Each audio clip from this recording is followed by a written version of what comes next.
Big Bang Theory, a matter of friendship. Today's the Shibert Science Fair.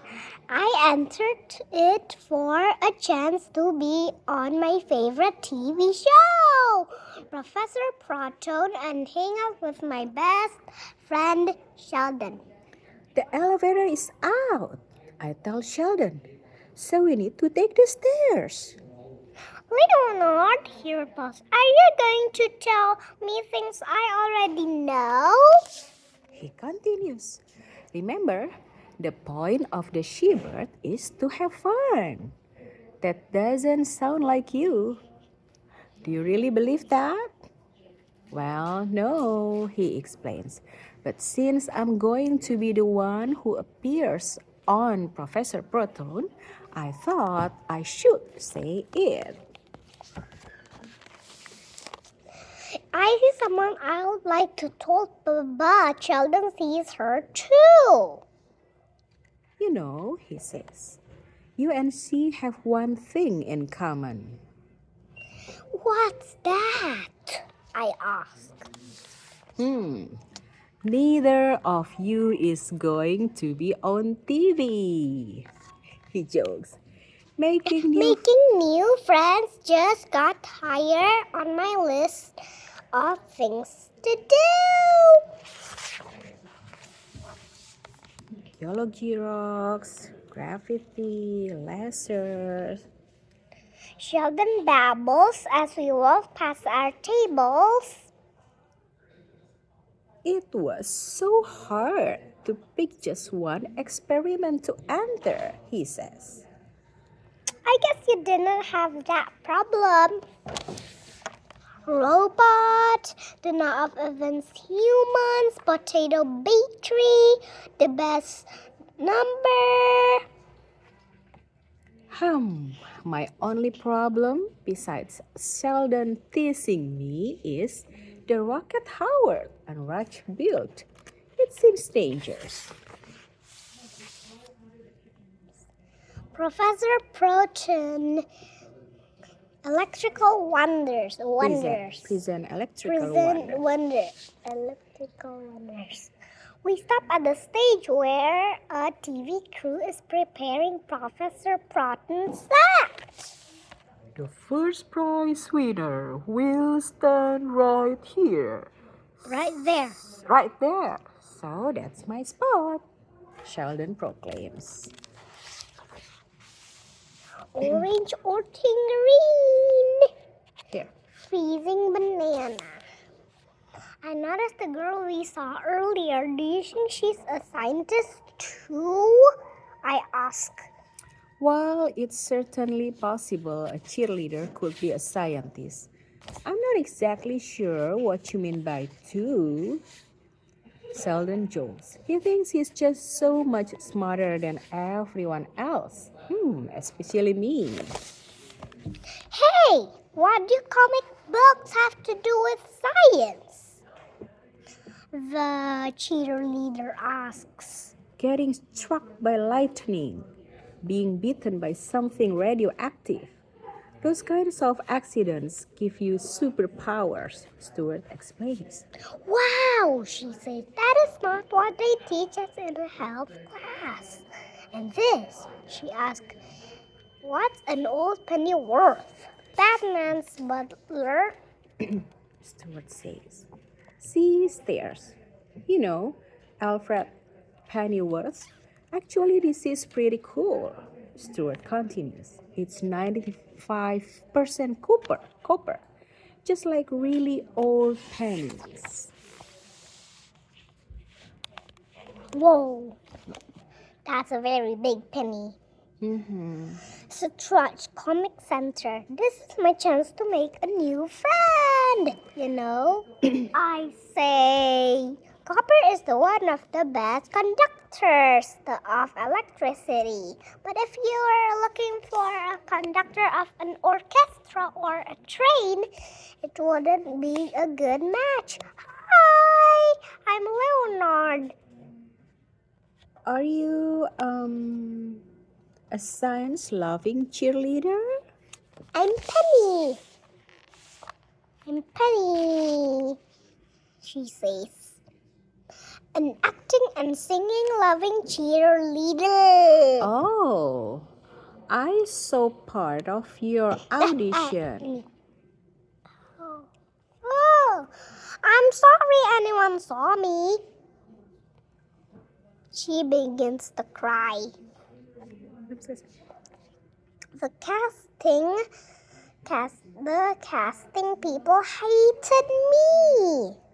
Before I can let her know that crying can lead to dehydration, we're interrupted. If I were a normal person, Howard announces, this would be an empty hand. But I am not normal. I am. Great! The great Howden! Perkins, making a handkerchief appear for Penny. Howard's trick seems to cheer Penny up a little bit. So, you are an actress? He asked. Trying to be, Penny answers. Kan udah dot. Belum, masih Penny. I just ruined my big chance to be on TV. You know, the winner of the Seabird Science Fair gets to appear on Professor Proton. So all of us are short of auditioning to be on TV. You could join one of our teams, Howard suggests. Oh, this is Raj. He's very quiet. You and he are kind of opposites, right? But you work together like magnets. You know about magnetic charges? Well, I sometimes wear earrings that clip on with magnets. It looks like a rock, and Howard had work to do, so I offered to show Penny some of the other exhibits. Is this a blaster? Penny asked.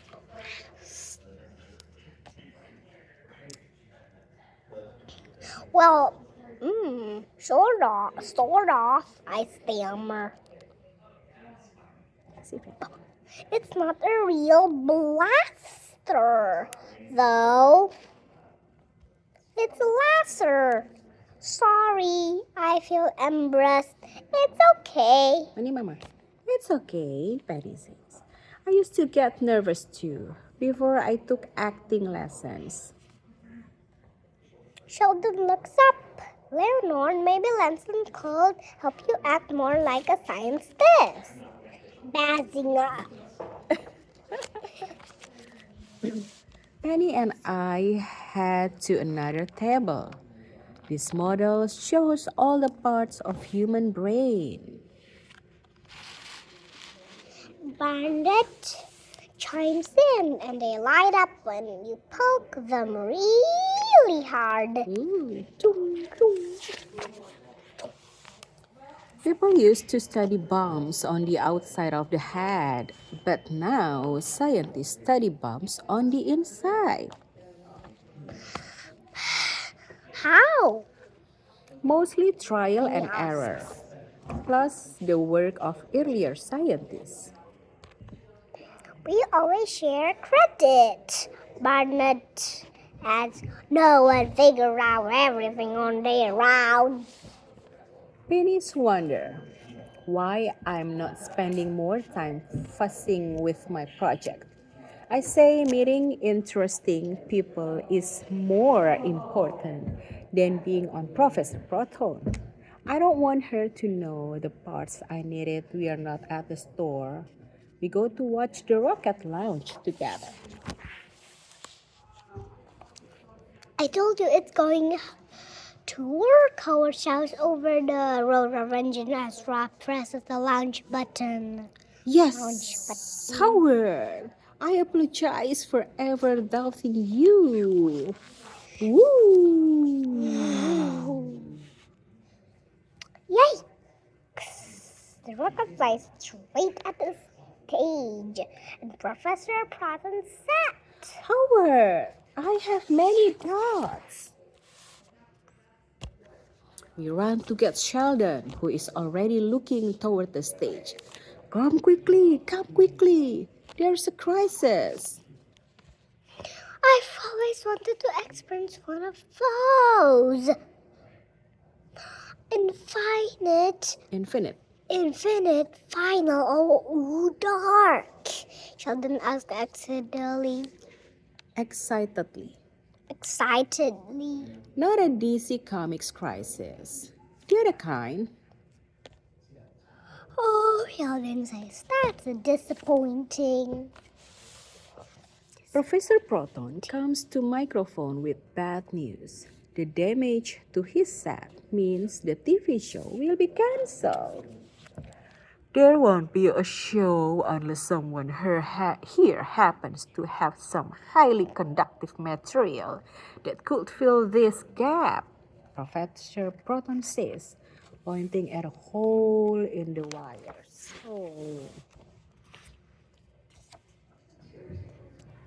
Sheldon volunteers that in the many words theory of all of us had that.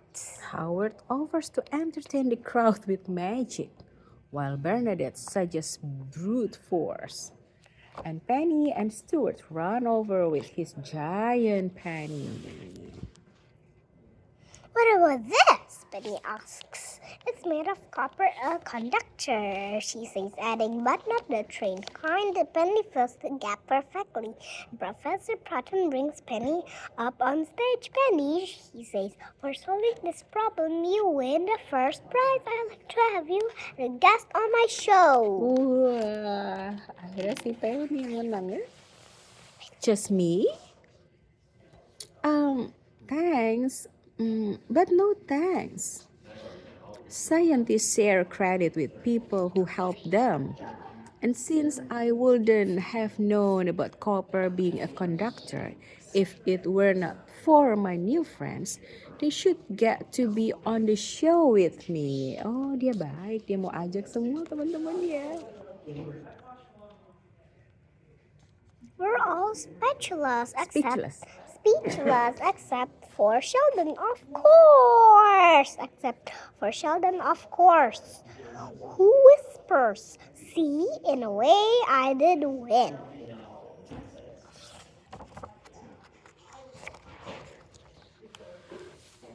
And the next week, on a group video call, Bernadette complains, I still can't believe Stuart got to go on the TV because it was his copper penny.